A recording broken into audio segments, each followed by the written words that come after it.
ఏంట్రా ఇద్దరు కలిసి ఏం పిచ్చి పనులు చేస్తున్నారు? అయ్యో అత్తయ్య, పిచ్చి పనులు కాదు. నేను ప్రతిరోజు వైద్యుడి తాతయ్యకి రొట్టెలు ఇవ్వడానికి వస్తాను కదా. వాడు అక్కడెందుకు కూర్చున్నాడు? కూర్చుంటే మీ సొమ్మేం పోయింది సత్యభామ గారు? నాకు బయట చిన్న పనుంది, అందుకనే పాండుని నేను ఇక్కడ కూర్చోబెట్టాను. వైద్యం కోసం వచ్చే వాళ్ళని కాస్త చూడమని. మీ బాధ ఏమిటండి? నోర్మయ్. ఓసే సక్కు, ఆ లక్కు అమ్మ ఉందే, తన వివరాలేంటో చెప్పు. ఆ రోజు అలా రెచ్చిపోయి మాట్లాడింది, ఆ తర్వాత కనిపించలేదు. ఖచ్చితంగా ఆవిడ వెనక ఏదో ఒక రహస్యం ఉండే ఉంటుంది. ఏ రహస్యం లేదత్తయ్య. ఆమె బయలుదేరి వెళ్ళింది, కానీ భర్తతో గొడవ జరగడం వల్ల మళ్ళీ తిరిగి ఇక్కడికే వచ్చింది. చాలా బాగుంది సక్కు. ఏ ఎల్లమ్మ పుల్లమ్మ కనిపించినా ఇంట్లో తీసుకొచ్చి పెట్టుకుంటారా? ఏంటి మీరిప్పుడేమన్నారు? ఎల్లమ్మ పుల్లమ్మ? ఎల్లమ్మ పుల్లమ్మ అవునరా అనే ఉంటాను. అయితే ఏంటి? ఎవరైనా ఎల్లమ్మని పుల్లమ్మని ఇంట్లో పెట్టుకుంటారా? మీరిందా కదే కదా అన్నారు. దొరికిపోయారు. మామిడికాయ పప్పుని శనగల్ని ఎక్కువ తినుంటారు. ఏం మాయరాగమో వచ్చుంటుంది, అందుకే ఎల్లమ్మ పుల్లమ్మ అన్నారు. నాకు ఎటువంటి మాయదా రోగము రాలేదు, నేను బాగానే ఉన్నాను. ఛా, సరే ఇది చెప్పండి. ఈ సంవత్సరం వర్షాకాలంలో ఎక్కువ వర్షం పడుతుందా లేక తక్కువ వర్షం పడుతుందా? చెప్పండి చెప్పండి, నేను చెప్పింది అలాగే చెప్పండి. సరే సరే చెప్తాను. ఈ సంవత్సరం వానాకాలంలో. తర్వాత ఏంటి? ఈ సంవత్సరం వానాకాలంలో, ఈ సంవత్సరం వర్షంలో. వర్షాకాలం.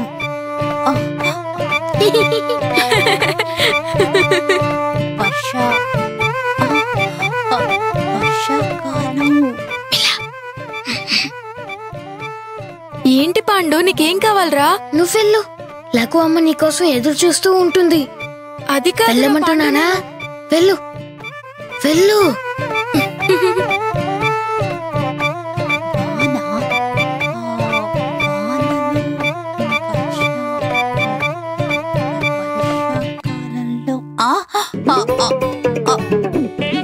అయ్యో దేవుడా, ఇలా అయిందేంటి? అత్తయ్య, దీన్ని తీసుకోండి, మాటలు సరిగ్గా వస్తాయి. ఏంట్రా, కావాలని తన్ని పంపించేసావు కదూ? అయినా నేను తన్ని వదలను. తిన్నగా వాళ్ళింటికి వెళ్ళి తన్ని కలుస్తాను, అర్థమైందా? దేవుడా, ఏంటిలా జరిగింది? నేనెక్కడికి ఎందుకు వచ్చానో అది మర్చిపోయాను. వదలకూడదు, సమయం చూసే ముక్కుకు తాడేయాలి.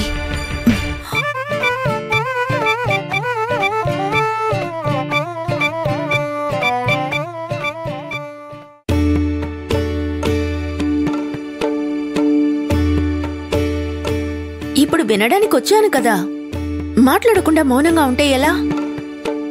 అన్ని మనసులోనే దాచుకుంటే కష్టం. చెప్పాలనుకునేది చెప్పండి.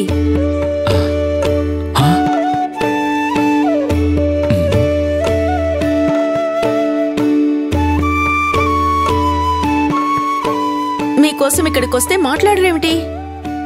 మీ ప్రేమ నాటకం పూర్తయిపోయిందా?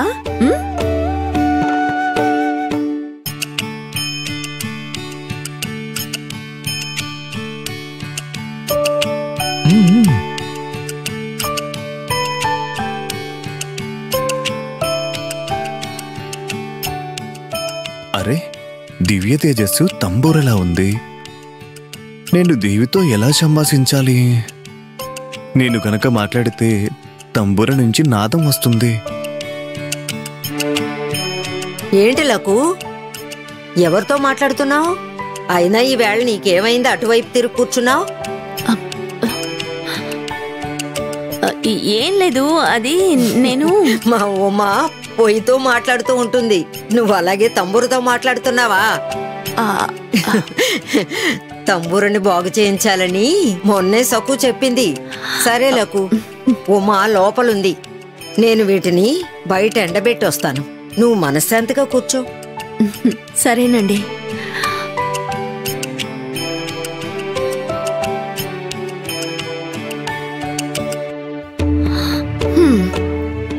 అయిపోయింది, జరగకూడనిది జరిగింది. ఆవిడ ముందు నా పరువు పోయినందుకు మీకు ఆనందంగా ఉంది కదా?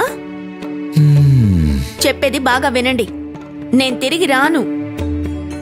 మీరీ తంబుర ద్వారా ఎన్ని ప్రయత్నాలు చేసినా నేను మాత్రం రాను. మీరెప్పుడు నన్ను ఏడిపిస్తున్నారు.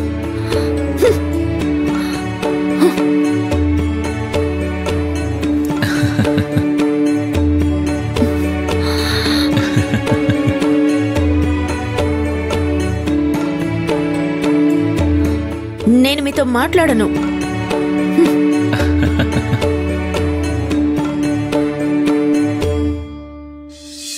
లకు భార్యాభర్తల గొడవల్ని పొడిగించడం మంచిది కాదు. అర్థమైందా? అయ్యో దేవుడా, నేను మొండి పట్టు పట్టానని ఈయన నన్ను మర్చిపోయారా? అలా జరుగుండదు కదా.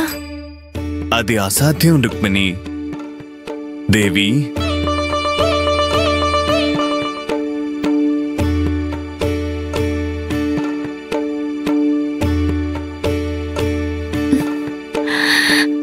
దేవి, నాతో మాట్లాడు దేవి.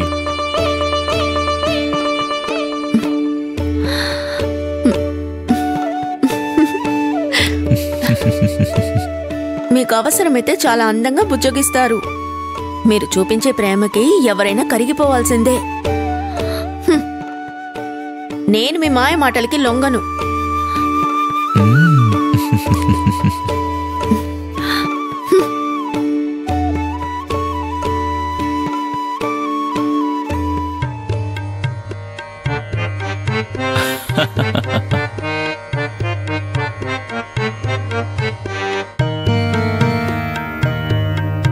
ప్రియ సఖి అలగకు జాలి చూపవోయి.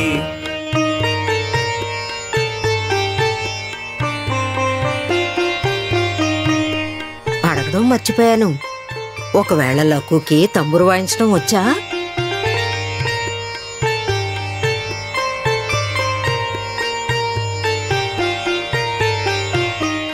ఈయన ఇంటికొచ్చేసారా?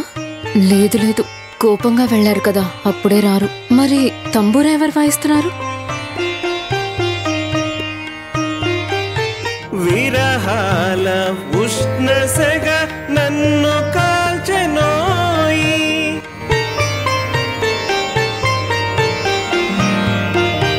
ప్రియ సఖి అలగకు బ్రోవరావదేవి.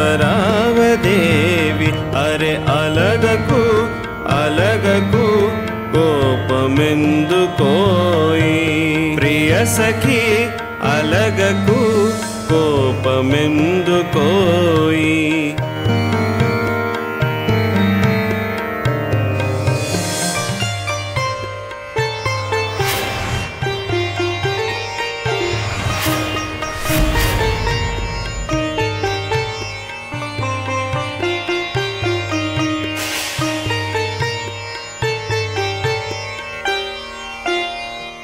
అలగకు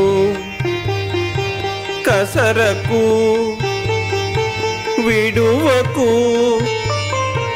మనసులో నా తనువులో కొలువైన దేవి, కొలువైన దేవి.